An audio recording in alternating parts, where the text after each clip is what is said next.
our Malaysia Today podcast with AQILAH. First of all, I would like to wish Selamat Hari Raya to our Muslim viewers and listeners. Well, since we are in Hari Raya season, we are going to hear about money, expenses that we are going to spend to buy necessities and of course the taxation. Actually, there is a newspaper cutting that I want to share with you guys. The newspaper cutting is about GST will double tax revenue over SST, say World Bank economists. As for now, our country Malaysia implement the SST, but before the implementation of SST, we actually implement the GST. As the newspaper article state that GST will double the revenue SST, we are gonna learn this from someone that knows better than me, which is someone that we brought special for today's topic. Hi, thank you for coming today, and it is such a great pleasure to have both of you to discuss about this hot topic. But before that, I would like you guys to introduce yourself for our viewers and listeners. Hi, thank you for inviting me here, and it is my pleasure to be here to share my knowledge and expertise about the topic. My name is ZAFIRAH, and I am a financial administrative assistant of Public Service Commission of Malaysia. Hi, thank you for inviting me here, and it is my pleasure to be here to discuss on GST and SST. Also excited for this podcast, and forgot to introduce my name. My name is ARDINI, and I'm a finance officer. So, as I mentioned earlier, the topic is about GST will double tax revenue over SST, say World Bank economists. Is it true? As of my knowledge, SST is much better than GST, as the SST is not that much burden to the people, rather than GST, where all things are expensive.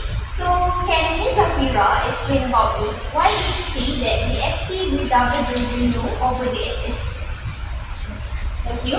GST is short for Goods and Services Tax. It's a value-added multi-stage tax set at 6%. This tax applies to a wide range of goods and services, including food and beverage. It is applied at each step of the supply chain, from manufacturing to distribution, right down to the retailer or services, the end consumer. Each transaction in these chains includes a 6% GST. What about SST? How does it work? Can Ms. ARDINI explain more about it? Yeah, sure. So, as you guys know, SST or Sales and Service Tax. SST is actually much simpler than GST, where this tax is a single tax where the range is between 5 to 10% imposed at manufacturer's level. And in addition to that, a 6% service tax relies on goods and services provided to end users. Now that I understand how GST and SST work, what about the fact stated in the newspaper cutting, GST will double tax revenue over SST, says World Bank economists? The introduction of GST has allowed for the enhancement of revenue collection, reduction of tax evasions, and conformity to international best practice. The GST was designed to incorporate several features to make it less regressive at a low standard rate at 6%, which includes the zero rating of certain supplies of essential items and exempting certain supplies such as education, healthcare, financial services, and public transport. In the statement of the newspaper, we can see that the tax revenue will be double because 6% of each goods and service will subject to the rate. Thank you, Ms. ZAFIRAH. If Ms. ZAFIRAH said that GST actually give more revenue than SST, is that our current SST not give revenue to our government? Actually, okay, what can be explained is that SST also gives revenue to the government, which the government will receive the revenue from collected sales tax from manufacturers with a rate of 5 and 10% charge on taxable goods that were imported or manufactured in Malaysia. The government will also receive revenue from the 6% service tax imposed on specific prescribed services such as hotels, restaurants, and domestic flights. I see. Thank you, Ms. Ardini, for a clear explanation. From the explanation from Ms. Zafirah and Ms. Ardini, both GST and SST give revenue to the government. So, what is the difference between them? Does GST give more revenue to the government since each stage of tax has been imposed? From my point of view, the GST give more revenue to the government since each stage of tax has been imposed. From the data in 2017 and 2018 that I have collected, it shows that in 2017 GST is 41,500 million and 2018 is 43,800 million. We can see that GST collection is forecast to increase 5.5% to 43.8 million ringgit Malaysia. For the SST, I will show the data of government revenue from the collection of SST. What can we see from the data is in 2019, SST gave 27,668 million to the government. For 2020, the government received 24,533 million from SST, and in 2021, the government received 27,900 million. There is a slope in 2020 due to the hit of COVID-19 pandemic that hit the country, and this affected the manufacturing industry and many types of services due to the lockdown and inability to operate. But in 2021, there are increase in the government's income from the SST tax collection, where at that time COVID-19 pandemic is getting better. Oh, I see. Thank you for the good explanation from the both of you. Okay, for the last question, I want to ask both of you which one you guys prefer. Is it GST or SST? Let me give my opinion first. For me personally, I prefer GST rather than SST. This is because GST gives more benefit to the government because it can help the diversification of income sources for the government instead of just relying on income tax and petroleum tax alone. How about Ms. Zafirah? Okay, from my point of view, I will prefer GST rather than SST. GST will increase the government revenue. GST is considered more efficient due to its self-billing mechanism and reduced tax evasion. As for me, I prefer GST because GST is more transparency as each level of production to the consumer imposed of 6% taxation, and this also gives revenue to the government. Thank you to all the guests for attending to our podcast and for sharing your valuable insight and feedback about GST and SST. We will have another segment about this matter, but I will interview with my co-host and we will invite two more of special guests for all listeners. Stay tuned.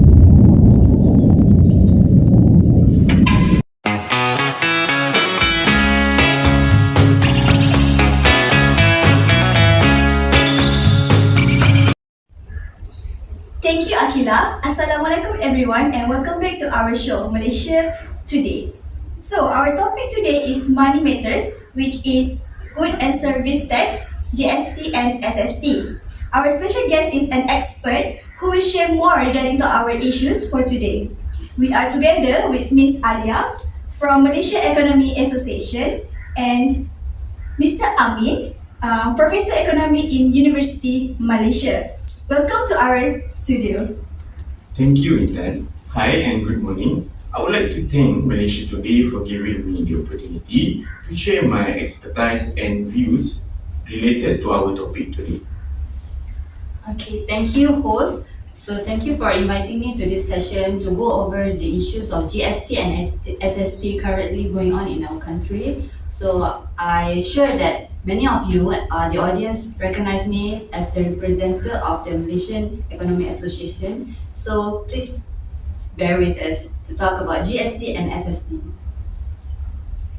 So, recently, the name GST came back when our Minister of Economy suggested and said the government is ready to look back at GST to consider to returning it again. So maybe there are some who don't know what is GST and SST.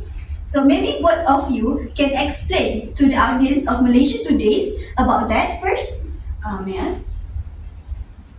Okay, so basically you guys have to know that in Malaysia there are two types of taxation, which is direct tax and indirect tax.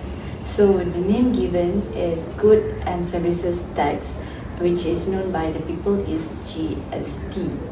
Okay, so it is an actually indirect tax. It's collected by the business and then passed to the government as part of the price of goods and services. And then the GST is also intended to complement with the direct taxation, which is personal and corporate tax. The government felt there were an opportunities to collect by reducing the corporate and individual tax rate. Okay, so the idea of introducing GST is by Datuk Sri Najib, which one of the measure to curb the illegal outflow money from the country. So these businesses are unable to carry out or practice dishonest trading, and they were closely monitored by the government. So this is a few advantages also of the GST implementation. First of all, sales and service tax is a form of consumption tax imposed on the sales of goods and provision of services. It is an alternative to the goods and service tax, which are a type of consumption tax. In Malaysia, sales and service tax (SST), there are two main components, which are the sales tax and the service tax. The sales tax is levied on taxable goods manufactured in or imported in Malaysia, while the service tax is imposed on selected services provided in the Malaysian to the taxable persons. The rate of service tax is 10%, while the sales tax is 6%. So, we already know that the difference between GST and SST, and know a little more why the difference give importance to the implementation of GST. But what about the advantage of this GST to the national economy? And also, can you guys give your opinion about GST? May I? Okay, so the very first advantages is to enhance the compliance of taxpayers. So previously, sales and services tax were governed by two different legislation that caused uncompliance of taxpayers due to rigid processes. However, due to the establishment of GST, has improved the tax compliance significantly by making sure all the company's business within the threshold were registered as GST registrant and updating their account annually. So from here, all businesses are no longer can avoid making taxpayer annually. I'm sorry, Miss ALYA, but I will disagree with your views because I feel that this GST is in reality very burdensome for the lower income group. This is because GST is a regressive tax which requires a higher share of income from those with low income than those with higher income. This may disproportionately affect them with lower income, as they spend a higher proportion of their income on goods and services subject to GST. For example,